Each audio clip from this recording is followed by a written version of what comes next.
This straightaway comes before the pecker jump and the rock garden. It's a void in an otherwise relentless onslaught of technical bike park features.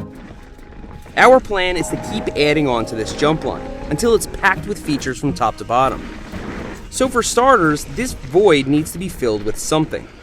The last feature we built on Rhodorooter was the whale tail, which consists of a lip, a wooden whale tail, and a dirt landing. It's the club sandwich version of a double, with something real interesting in the middle. I want to do something similar right here.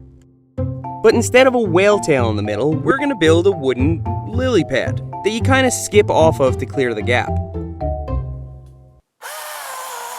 This will require a little more space, so we'll start by pruning the rhododendrons and widening the corridor.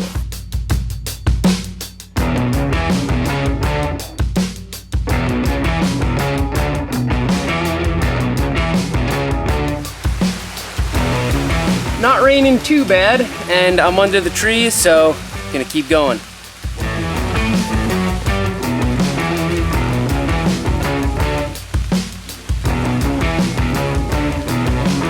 Just like we did on the whale tail, we'll work backwards and build a landing first.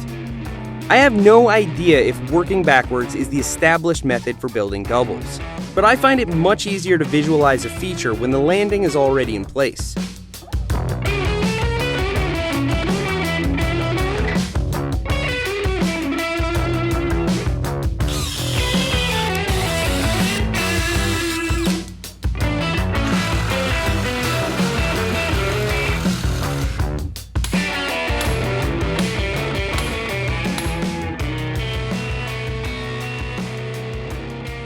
Things are moving along nicely, but several times now I've needed to grab all my camera gear and run inside.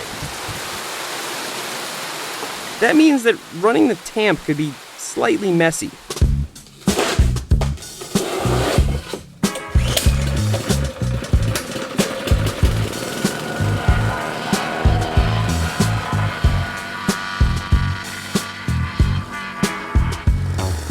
That didn't work at all.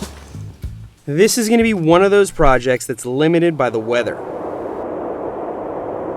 While we stay optimistic and wait for the sun to do its thing, I'll build the wooden lily pad that is the centerpiece of our feature. It's a simple structure made from 3 10-foot 2x8s and some 4-foot deck planks laid across.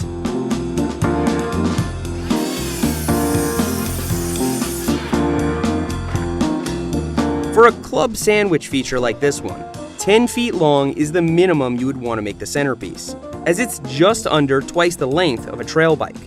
That gives you just enough time to land on it, preload, and jump off the other side. For the sake of comparison, the whale tail is 16 feet long, and it feels pretty quick. Speaking of the whale tail, we're using it to estimate the layout of our new feature. Since we already know the whale tail works, we can use it as a rough guide for the angle and height of our pad. Still, I've never built anything like this before, and there's always the very scary possibility that it won't work. I mean, 10 feet sure seems a lot bigger when it's this wide. Yeah. Watch out for the gutter. Oh God. Okay. We need to move. Oh, we're here. Yeah, so we're gonna put it right here. Right there. Oh my gosh. Oh, that sucked. Guys, we're in uncharted territory. I gotta take this thing, mount it to some posts in the ground, and get it at the right angle to send this thing, and I don't really know what that angle is, so I have to guess. I have to just look at it and figure it out. We're gonna hop on and off this thing like a frog on a lily pad, except way scarier. We're building a pucker pad. At Whistler Mountain Bike Park, there are several dirt structures very much like this. And riding the one on Dirt Merchant is the only experience I can fall back on to work this out. We already know how high the end should be since we have a landing, but to figure out the height of the start point will take a lot of guesswork.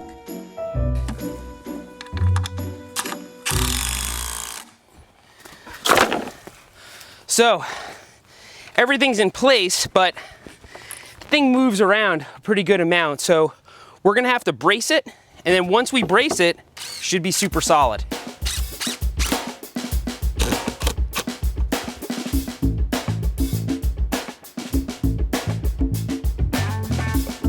With our landing and pucker pad complete, all we need is a lip. I need to make this a nice smooth transition that ends about here and lets us kind of skip, pop up onto the lily pad. The lip will be really small and really mellow. It's designed to keep you going straight and fast, so you'll land smack dab in the middle of the pucker pad. I figured it would be fun to build a dirt lip for a change, and I was quickly reminded why we normally build everything out of wood.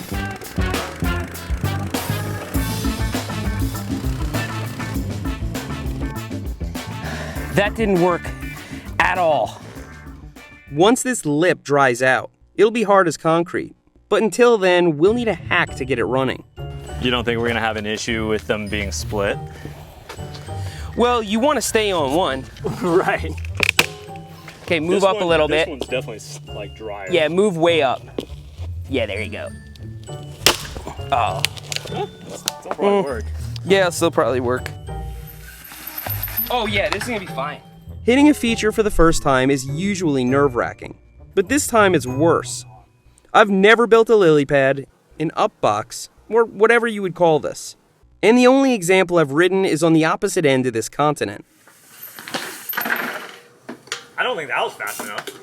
No? Oh.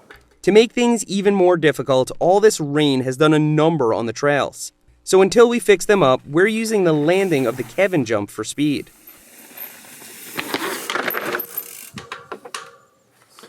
It's gonna be close, my friend. Even if I have enough speed there, I'm gonna lose speed coming up this. I haven't really thought about that, actually.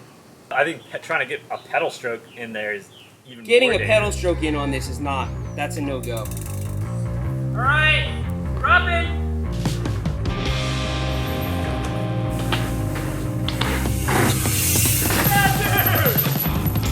No problem, and you landed perfectly on the transition, actually. Now that I can personally vouch for the pucker pad, it should be safe to let Alex have a crack at it. But dialing in your approach on a feature like this is absolutely essential. Ooh, I see what you're saying about not being able to get a lot of speed. Hit this berm as hard and smooth as you can and take a crank. Oh God.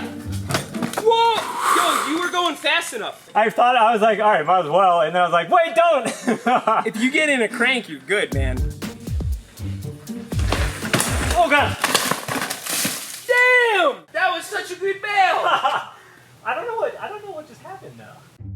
If there's one thing Alex got out of the airbag, it was bailing practice. Oh, God. It's amazing how far a little experience will get you.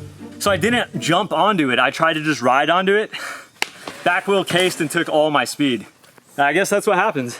Headset's a little loose. With the jump pretty much figured out, Alex was ready to tie it all together.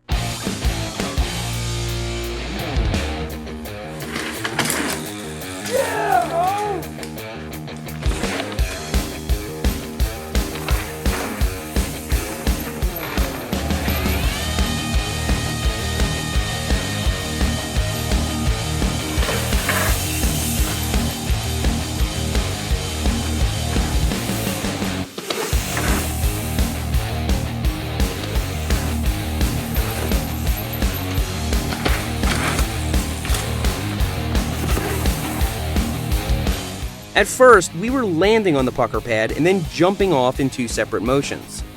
But the more reps you get on this thing, the more fluid it becomes.